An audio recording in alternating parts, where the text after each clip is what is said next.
This program is designed to provide general information with regards to the subject matters covered. This information is given with the understanding that neither the hosts, guests, sponsors, or station are engaged in rendering any specific and personal, medical, financial, legal, counseling, professional service, or any advice. You should seek the services of competent professionals before applying or trying any suggested ideas.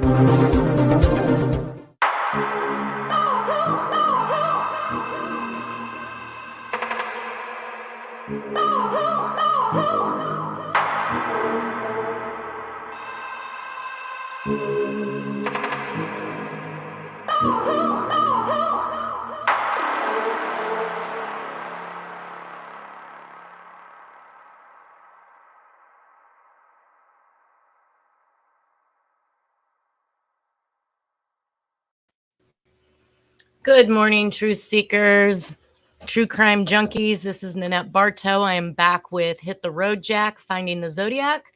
Last week we left off, I believe, on the attempted murder and abduction of Viola Norton. Now, this is one of those particular cases that we saw some of these same things that were occurring with the other lone women murders. It had been mentioned in Steve Hodell's book that he believed this to be one of the victims that was connected to the other cases. We do see some differences in this one, which is, of course, 2 people are being reported as being part of the abduction and the beating. The victim did survive. So again, that also alludes to the possibility of dealing with somebody completely different because all the other victims were definitely dead.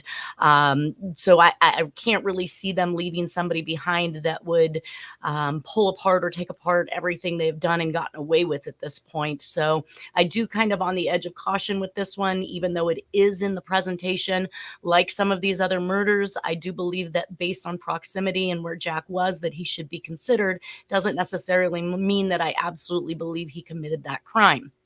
So we did see some consistencies with the Viola Norton abduction. Again, we saw that she was beaten, bludgeoned, slashed, and evidently dumped for dead, blocks from the Elizabeth Short scene. This could have merely have been a copycat or an individual who was looking to make it appear as though it was completed by the same individual as Elizabeth Short by dropping the body someplace close. Again, I just wanted to recap on that one real quick and then also share with you that, again, Mr. Hodell does believe that his father is the perpetrator.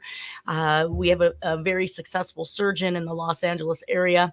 I would tend to believe these type of individuals were far busier than the average person who could run around getting away with committing murders, especially multiple murders in the very location that they lived in.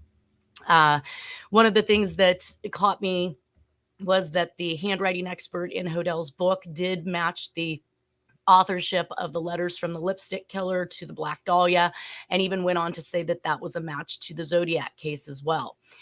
Now, if we were to put that in perspective, of course, Hodell could have been responsible for some of these things in the Los Angeles area at the time he was approximately 40 some years old. However, once we climb into the Zodiac stuff, we would find that he would be in his 60s at some point, and we know that his likeness is not what we see in the composites that have been drafted by police departments and another witness that was able to actually get away. So we're going to move past this one to show you that although we're not sure whether or not Viola Norton is actually part of this, we do know that, once again, she fits the scheme, and it's within that 20-minute radius. As we had discussed with the Texarkana Phantom murders, everything was within a 20-minute time frame. We also see that cars are taken, so same as we saw in the Texarkana stuff. So I just wanted to throw that out there, let everybody know that that was definitely within the range that we've been looking at. That brings us to our next murder, which on February 16th, 1948, we have Gladys Kern from 4217 Cromwell Avenue, Los Angeles, California.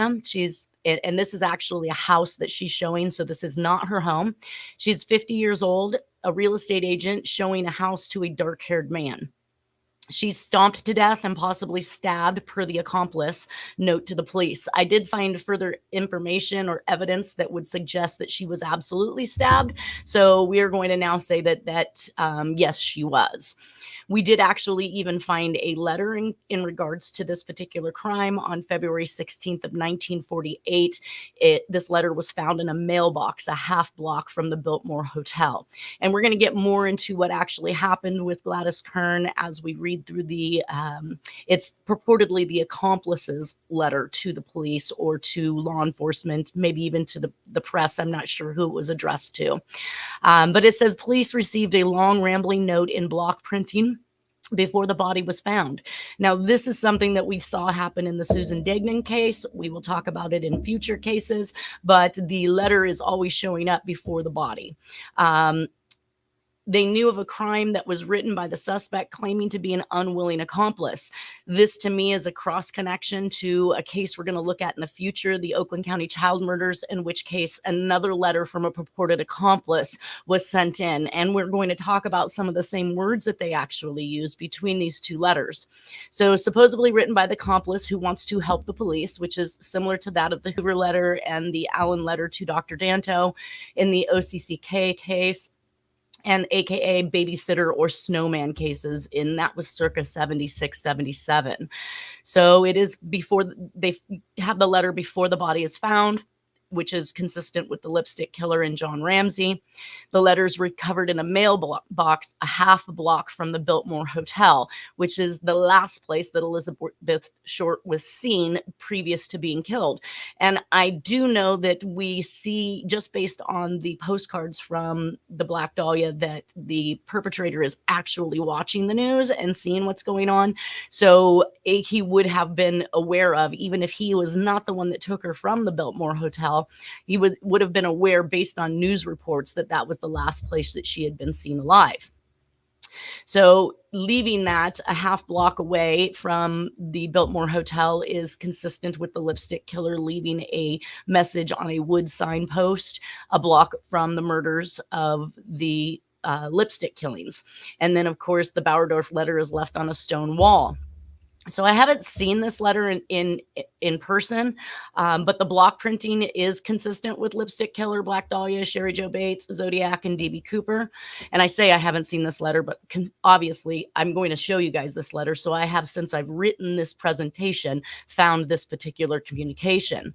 The letter is significantly comparable in overall gestalt when compared to the John Benet Ramsey note. And the letter... the author tried to write the letter A with a different construction, but it is still a belltop A, and eventually reverts back to the normal cursive written A with no belltop. So again, attempting to disguise that letter A. The letter F is written with no overhang, so you'll see that when I show you and read this particular communication to you, but it does hang below the baseline, as we've seen with other Fs in this trilogy, and that tail that comes down below the baseline is more like a P, a Y, or a G versus a letter that should be sitting on top of the baseline. Griffith Park is also mentioned in this particular letter, which we're going to talk about that in a future purported crime of Jean Spangler, where her purse will be found. So now I have two different conflicting informations. Finding some things that were written on the internet about it showed that she was 42 rather than 50, was a real estate broker who was stabbed in the back with a hunting knife while showing a house. Now, I did get this information from someone's website who had indicated that Jean Spangler had also been found killed, and I do find that to be erroneous information, that Jean Spangler is still considered missing, and that her body has not been found. So it is still an unsolved murder, and she is still missing per the information.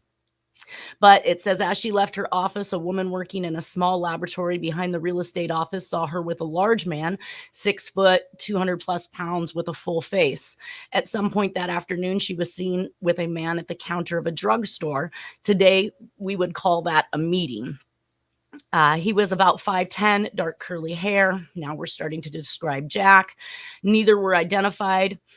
During the murder, the killer stole her little black book of appointments, which probably would have identified him. And he rinsed the knife and wiped it with a handkerchief and left both behind. Within hours, there was an alibi letter mailed to the police. So now it's saying mailed to the police, but really it was dropped in a mailbox. Now we know that it went to the police in regards to the crime. And on the back of it was written, "Hurry, give this to the police." Now, that's another one of those signs that we've seen so far in the Black Dahlia case where he's saying, slow down, hurry up. And of course, we're seeing that again in another letter related to another crime at least over a year after the Black Dahlia. Now, this is the actual communication itself. It's the best version I could find. I've cut it down into 3 sections so that we can talk about them individually. I wanted to be able to at least cipher what most of this note says based on what I could figure out. So the letter goes on to say, made acquaintance of a man 3 weeks ago while in Griffith Park. He was, I'm going to assume, a great sport. We got friendly Friday night, asked me if I wanted to make about $300. He said he wanted to buy a home for his undetermined, that he was a racketeer and no real estater would do business with him. Now, of course, racketeering, we're going to find that with the mob, the underground lifestyle, and the syndicate.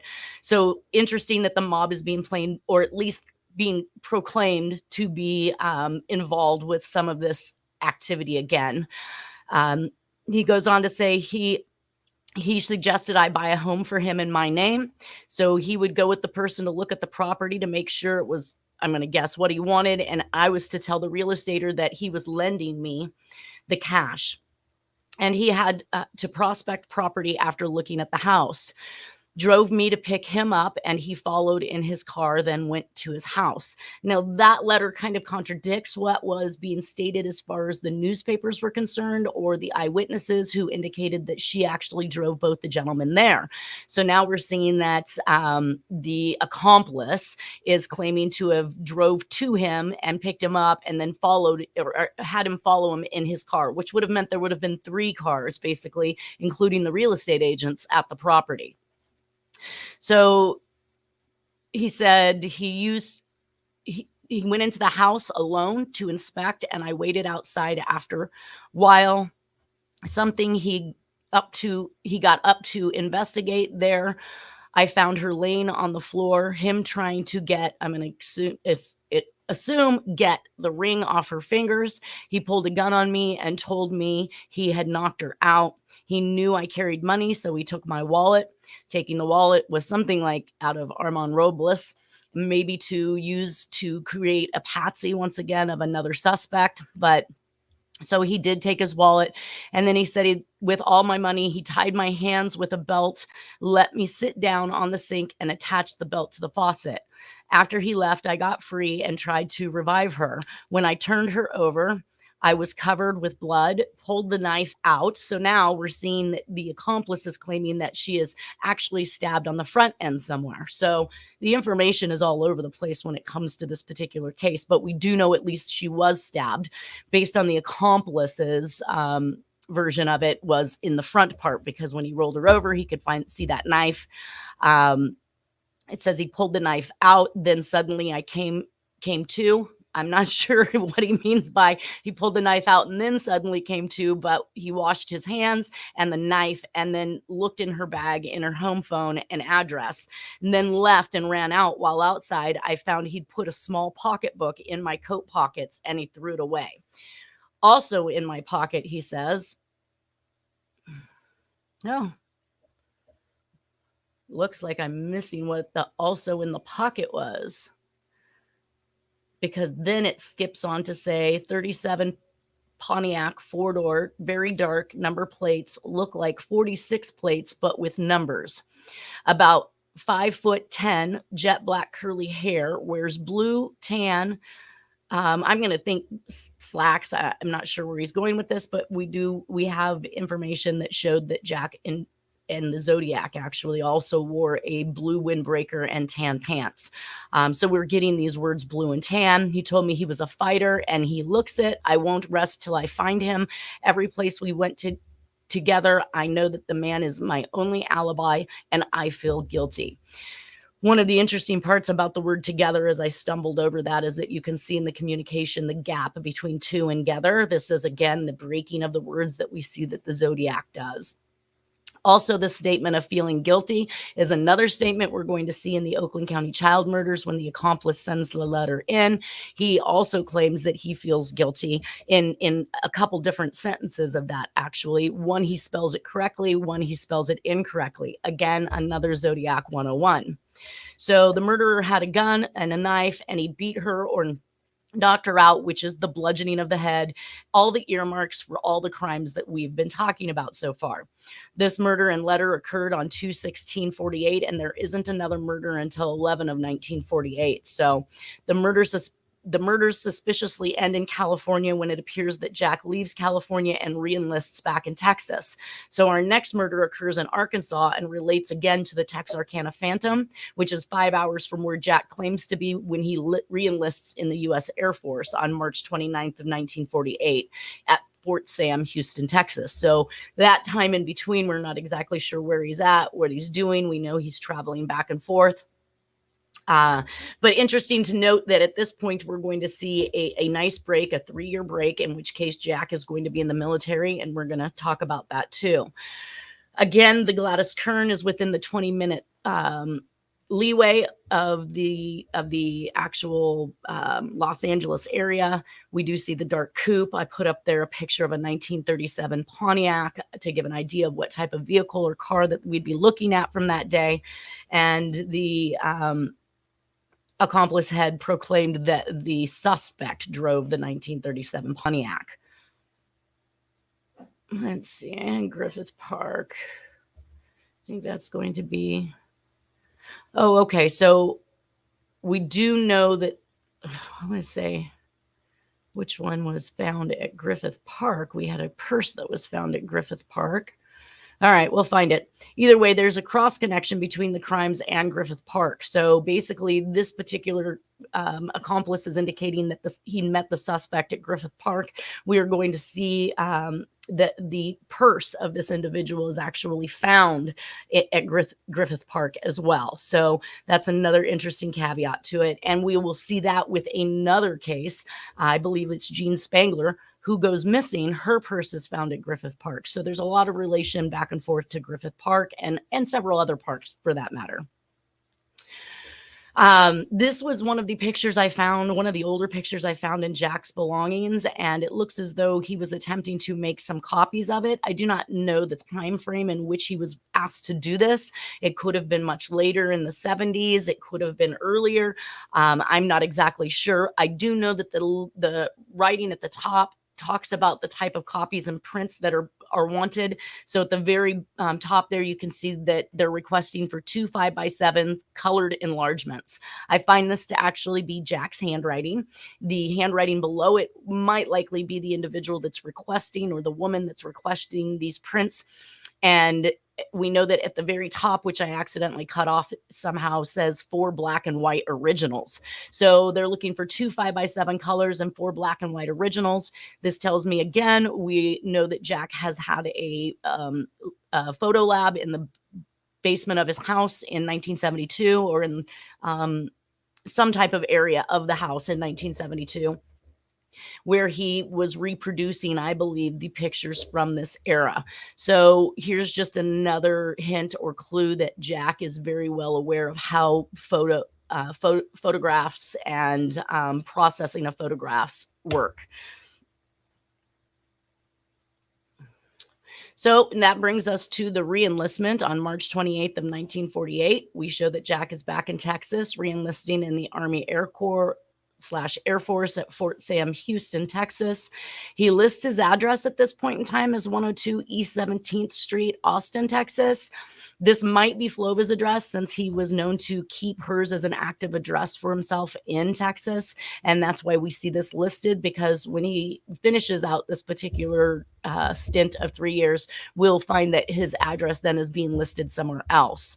Now, this is merely 5 months from the time he was discharged from San Francisco, and he listed that he had 6 dependents. I was really trying to work this out in my brain because 6 dependents would be 4 kids, and how could he have already had 4 kids within a 2-year time frame from marrying Letha unless he was actively with Letha previous to the marriage and that they had children previous to that? Again, questions I don't have answers for. So his active duty is 6 hours and 42 minutes from Arkansas, and pretty much what we're going to see is this next suicide. I'm not sure exactly how I stumbled across this particular suicide, but it did pop up in some strange way. I read the background on it and found that I was extremely interested due to the cryptic codes and almost ciphering techniques that were used in this particular instance, being so similar to what the Zodiac has been doing.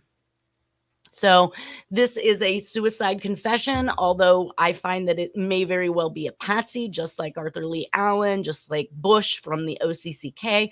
There's always somebody that they're laying the rest of this particular heat on. So on November 5th, 1948, an 18-year-old freshman, H.B. Duty Tennyson from the University of Arkansas, was found dead in his bed at home in Fayetteville, Arkansas. The Washington County Sheriff Bruce Kreider discovered that Tennyson had purchased cyanide of mercury on November 3rd, explaining that he was going to use it for rat poison. A note was found reading, "The opening to my box will be found in the following few lines. In a tube of paper is found, rolls on colors, and it is dry and sound. The head removes, the tail return, and inside is the sheet you yearn. Two bees mean a lot when they are together. These clues should lead you to it." Very interesting that we had a rhyme, a poem, and a fountain pen is basically what it's describing here at this point. So I have put up the notorious poison pen card, as it's called, because during this time frame, again, we were talking about CIA and the government attempting to figure out a way to complete a assassination using poison from a fountain style pen. So that obviously is going to intrigue me. The note, there was actually a note that was found inside of a BB fountain pen. Poison was found on the cap of the pen. So it doesn't necessarily mean, it to me, sounds to me like this particular pen is the key, obviously, to the cryptic messages we're about to find. But also, what if this particular pen, HB was unaware of the fact that it had poison on its tip? And if this was a pen that he was actively using, he could very well have put that in his mouth and then, of course, succumbed to or passed from it. Either way, the note inside the pen contained clues to the combination of a lockbox. Again, we've got lockbox. We talk a lot about that with the Zodiac. And it says, "Not in the mood for playing games. The police were not in the mood for playing games, so the lockbox was forced open by the police." Again, we go back to the games and the fun and the cryptic messages, all Zodiac 101. Inside was a Viewmaster with several. Does anybody remember the Viewmaster? With several rolls of film from Mexico. So here we have this track back to Mexico and a stack of papers. Under the stack of papers was a note confessing to the Texarkana Phantom murder. So it says, "This is very descriptive of what Harriet Suchet decoded from the poison pen greeting card sent by the Zodiac on the anniversary of this fake suicide." So in November of 1969, which is talking about the poison pen that had been developed for assassination for use in Cuba, but the mission had failed and it was dead on arrival, which of course is the nature of the greeting card in the saying, "I washed my pen and can't do a thing with it." The fountain pen was the Zodiac's choice, and the key to the code for the lockbox to find the confession letter just reeks of Zodiac Jack and the wordplay in decoding, riddles, fun, all of the things that come along with it. The Black Dahlia claims to be going to Mexico in a communication sent to the police, or Black Dahlia, suspect, in 1947, or is it really a trip to Cuba? So maybe they're kind of dissuading where it is you might look to find me, and they're off to another location. There are actually several drafts of the suicide note found. This is also consistent with the John Benet Ramsey case, in which case there were additional, drafts of this particular letter. Albeit the one that was laid at the steps was the one that was actually found by the family members. There's also the confession letters in the Zodiac, the Elizabeth Short, Sherry Joe Bates, Tim Miller, Scorpion, Tomboy, and more. So many times somebody is attempting to take credit for these crimes through communications. Some of the things that they talked about with Tennyson is that he played the trombone in Arkansas in the Arkansas high school band with no less than Betty Jo Booker, who is one of the victims of the Texarkana Phantom murders. But they were not friends, it says. He graduated in June of 1948, and after high school, he traveled for his father's Memphis firm, Tennyson Brothers, Inc., which manufactured sheet metal products. Tennyson swallowed poison and died on November 4th, 1948, and Jack shows up working for a sheet metal company in 1950. We actually find this in his paperwork, or his military paperwork, indicating what he was doing during that time frame. So the note, or the suicide note, to whom it may concern, as it starts out, is exactly how the Sorry Mary letter started out in March of 1948. So it says, "This is my last word to you fine people, and you are fine. I want to thank you for all the trouble that you have gone to send me to college and to bring me up. You have really been wonderful. My thanks to Ella Lee, for letting me stay with her during my college career, and to Belva Joe for putting up with me the way she did. She had to, I know, but I fell in love with her about a week ago. If she was older, I would have asked her to marry me, but that would be impossible." Now, that's kind of a fantastical statement coming from somebody who has graduated from high school, on his way to college, working for his father's firm, and interested in a 12-year-old girl. So it's already starting to sound a little fantastical. I'm not going to read the entire note. You can always go back, put this on pause, and go back through it. I will say, though, that the officers also found a confusing note, which they believe to contradict his other notes, but we're unsure when they were written. And the note read, "Please disregard all other messages which I have written. They are only thoughts which I was thinking about as possible reasons for taking my own life. As I think about it, it is none of these things. They are not the reasons for this incident. There's much latter point to it all." So almost as if he's attempting to say there's more to it than we actually know. Happiness, yes, happiness. If I'm out of the way, all the family can get down to their own lives. Mother will not have to worry about me making my grades, and daddy will not have to put more money on me, which would do no more good than it did in high school. No one will have to worry about me, keep having to push me through the things which would be best for me.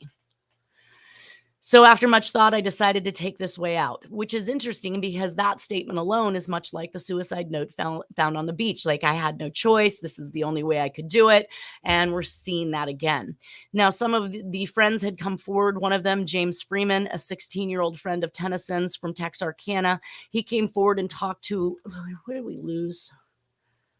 I feel like we lost the actual message of... Okay, committed for happens.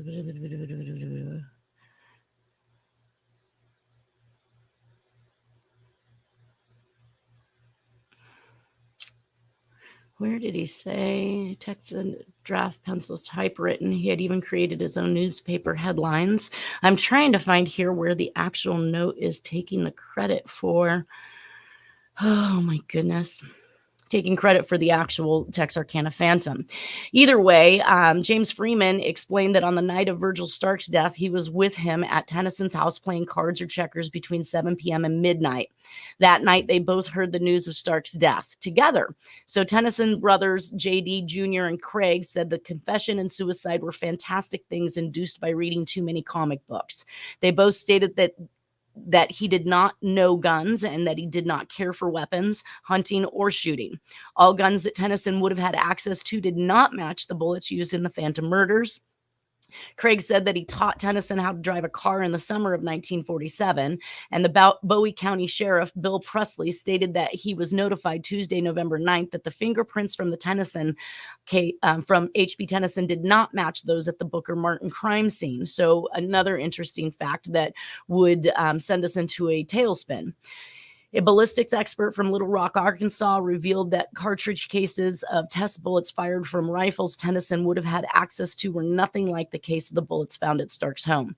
Now, when we see that Jack comes back from this particular military stint, he is actually writing a letter to the Boilermakers Union, and he's stating that his last place of residence before he went back into the military was, in fact, Little Rock, Arkansas. So, again, we've got a cross connection between Jack and that particular area. We now have individuals coming forward saying that Tennyson could not have been the person who perpetrated those crimes. Goes on to talk a little bit more about Mr. Tennyson, but again, you can always pause or stop this at any point in time you want to read that. So when we look back at this, so Mexico obviously seems to be the pedophilia, drug, gun running and hideout for mafia, rogue assets, and killers. Cuba is also of question at this point because the mafia has recently been pushed out of their casinos by Castro, and CIA with George Bush Jr. wanted to stop Castro. But I've wondered why, because it seems that if these individuals were making the kind of money they were making by placing casinos and hotels over in Cuba, that this would be acceptable because they're not in the United States, in which case all of the politicians are attempting to protect what's going on in the United States. So now Jack is back in Texas as he listed himself at the Air Force in Fort Sam Houston with a permanent mailing address in Austin, Texas. There was eventually some bloodstained clothing that was found. They put it through some tests and found, well, initially it had been reported that it was a blood stain on the particular clothes, but then when the police officers called, because there was no blood type that was listed, they found that the department had made some type of mistake and claimed that it was not blood, but that it was paint. So I guess, again, we'll never know if we aren't being given the correct information to begin with, whether or not the secondhand information afterwards is any more truer than the first. Either way, it is still a rumor that persists in Texarkana that these were the clothes of the suspect who got away with these murders. Though I didn't show any of the murders that would have indicated that the culprit would have been covered in anybody's blood, because he used a gun and shot from a distance, not necessarily right up on the individual. So I did do some background research in the Tennyson brothers. And basically, it was one of the biggest steel companies at that time. It seems that sending a message to someone through the death of their child is something that wraps around a certain amount of these crimes, where it derails whatever it is they're doing, places a whole lot of heat on them. They spend a lot of time attempting to recover from this, which obviously deters and detracts them from whatever business they have at hand. The symbol that you see here is from the Zodiac's Halloween card, in which case the FBI had indicated that this symbol is found on sheet metal or metal beams. So this kind of brings me back to where we're sitting at now with this murder. Is this a tie-in between what the Zodiac is trying to say he did back in that time? And you'll have to remember that this being a Halloween card in or around the end of October and November also puts it back at an anniversary state for this particular suicide. And the greeting cards in the Zodiac's reign that tie back to this purported suicide is just that. Now, climbing into the next murder that we have at this point is Louise Springer. She is missing and taken a block away from where the Elizabeth Short scene was. So once again, we have somebody bringing back the bodies to another area that would attempt to tie that in with the Black Dahlia. This individual was 28 years old. She was abducted while waiting in her car in a downtown parking lot for her husband. She's found 2 days later in a car that she's bludgeoned. Witnesses describe a white male with curly hair. That matches Jack once again. Found in the rear seat of the vehicle. Eyewitnesses believe the suspect was wearing a military uniform. Again, tie back to Jack. Strangled with clothesline ligature. Many of the crimes that we're going to talk about, there is a clothesline type cord that is used in these killings. She was sexually assaulted or tortured, basically sodomized by a 14-inch long, finger-thick tree branch of a bottle tree stripped from a larger branch the prior year. I don't know how the news knew that it was stripped for a prior year. Evidently, they must have somebody really good back in that day to be able to determine how long a tree branch has been off of another branch. John Benet Ramsey was also sexually assaulted with a piece of a stick from a paintbrush. So again, we want to keep in mind here that these are not sexual acts. They are actually, I believe that the perpetrator is making it appear as though they're sexual acts, but it always appears that an object is being used and that he is not physically raping them himself. So And we also see that there was a parachute cord or a garrote used in the JonBenet Ramsey. So they did find the vehicle, again, several blocks away. This is something that we see the suspect do in the Texarkana Phantom murders, where he moves the vehicle some miles away, or takes and drives off in the Los Angeles area, and wherever the car ends up is wherever the car ends up. But he is actively taking the vehicle, at least for a short joyride, or to maybe dissuade the police from immediately finding the individual. So this length of clothesline that's shown here is what was knotted around Springer's neck, with 2 knots under her left ear. Her face was swollen and nearly black. Her brown skirt and yellow suede jacket had been twisted around her body, with her skirt tangled around her hips. The clothes wrapped around the body like a sarong, as quoted in other murders. The clothesline is used in many of the Bay Area murders found in the Zodiac killer's reign in California, which we'll talk about. And roughly these next 3 murders in 1945 occur 2 months apart. And Jack is back in California because he is discharged from Hamilton Air Force Base on 2/3 of 1950. However, Jack and Letha are shown to live in Riverside, California, 1950, 1951. So that puts him back into the heart of the Los Angeles area, or at least Southern California. This was some information that I pulled up on the bottle tree. It was basically it says the Honduran city of La Ceiba, found in 1877, was named after a particular ceiba tree that grew down by the old docks. And in 1898, the Spanish army in Cuba surrendered to the United States under a ceiba tree, which was named the Santiago Surrender Tree, outside of Santiago de Cuba. Just thought that was an interesting tie-in because, of course, this particular tree is found in the Mexico area and found obviously in Cuba. So these are 2 locations that we talk about heavily, at least during this particular reign of the killer's sprees. That brings us to August 18th, 1949, and Mimi Boomhauer disappearance. She disappears on the 700 block of Nimes Road in Bel Air, Los Angeles. On August 23rd, 1949, her purse is found at a phone booth. A phone booth does become prevalent in these crimes. Not only did the Zodiac killer make a call from a phone booth to report killings, we will find that other crimes revolve around a phone booth where he abducts people. So it says 5 days after her disappearance, with a note scrawled on the side in lipstick that said, "Police Department, we found this at the beach Thursday night." Now, the purse didn't show any exposure to sand or water, so obviously that they were just looking at it. Once again, the suspect is attempting to dissuade them and send them off on a goose chase. The contents were still inside, ruling out robbery once again. I'm not sure of her age at this point, but she was known as the Happy Widow after going out on dates to nightclubs.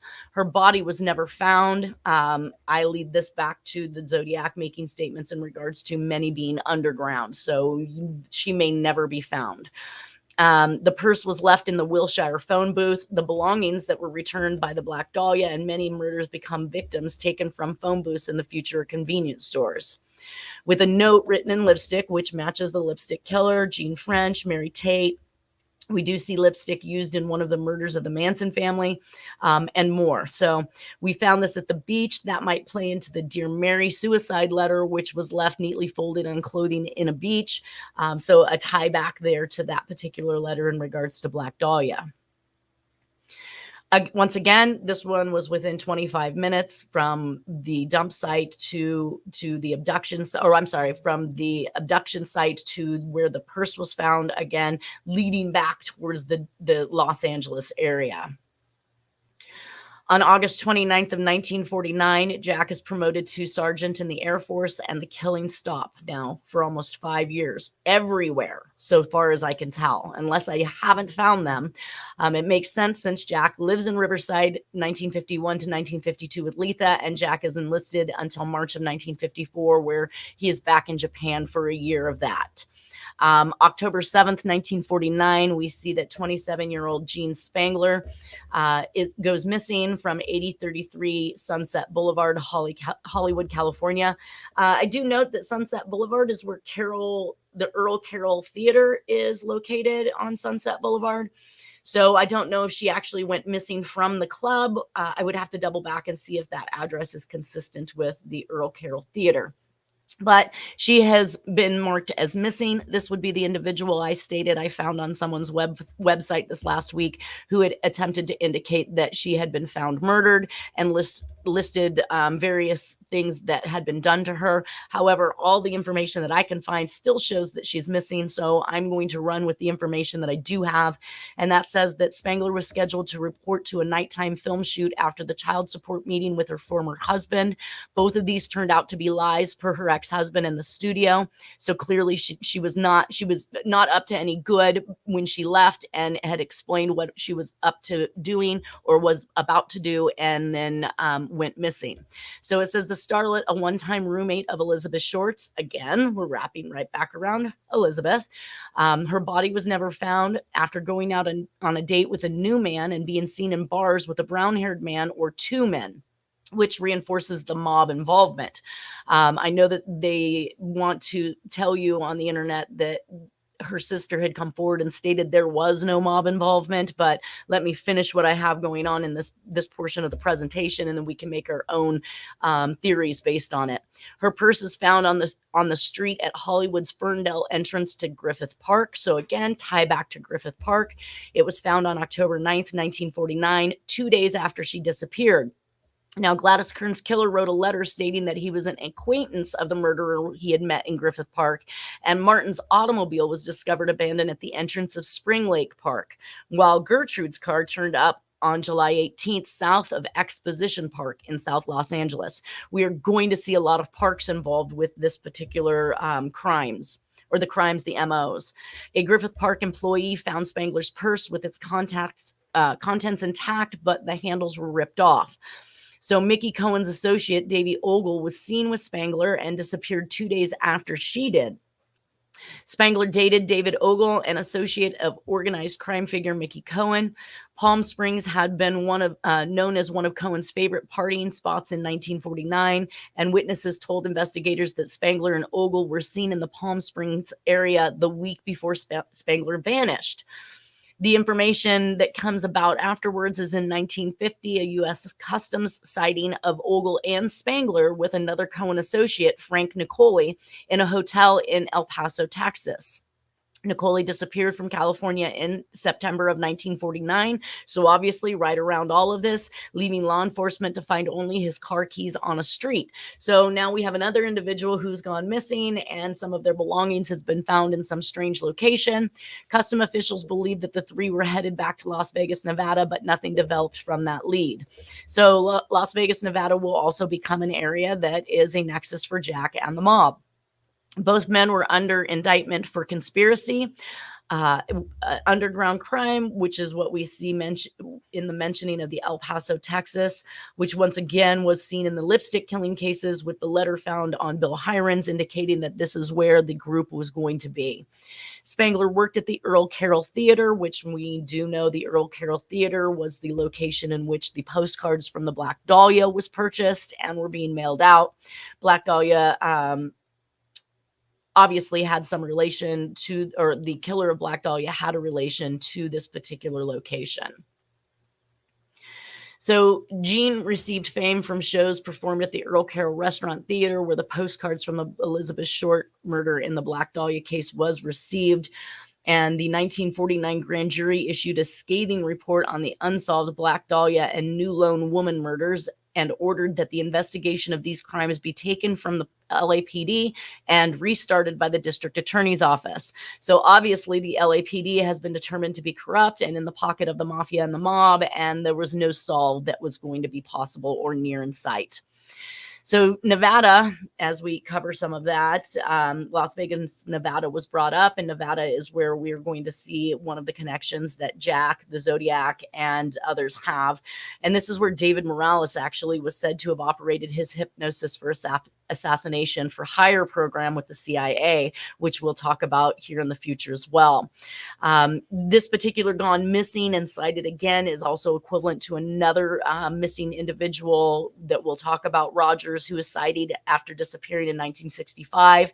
He actually flew planes, and it was evidence at that particular point in time that he may also be affiliated with the mob as well. So the crime spree ends with this particular missing individual, and with the exception of one murder in 1954, we'll talk about until 1956. So basically, we're not going to really see anything happening during this time as far as murders are concerned, but we will get to see what Jack's doing and what's keeping him busy. So on a summary point of view with this, we have lipstick that has been used in both the lipstick killer's case and in the lone woman murders. We see bisection, mutilation, and torture in both of these that cross connect. There are references to Mexico within all three of these particular crime sprees that we've looked at so far. While the crimes are not associated with robbery, we are seeing sexual assaults that are occurring with an object. Clothes being pulled up around the head and face, as we saw in the lipstick killings. Clothesline becomes a method of killing. Bludgeoned, knife, gun, and strangulation. These are things that we saw in the Zodiac killer, which was by rope, by knife, by gun, and by fire. By fire is still to come. We will talk about that. Elizabeth Short is self-connected to the Illinois crimes by following the Hirons trial. Also noted that she was on her way by train with someone named Jack, who was a photographer, and she was pretending to be a reporter to get into this trial. The other cross connections are that Short was dumped off of Dagnan Boulevard and Susan Dagnan was dumped on Hollywood Boulevard. Stockings, obviously, with the Black Dahlia became some type of a method of operation for strangulation, and we saw that the Black Dahlia stockings were left on some street to take a hit at Hoover. Some of the other women in this collection so far also connected to Elizabeth Short. We have numerous communications written to newspapers and police and postcards that are used, which are consistent with the Zodiac killer.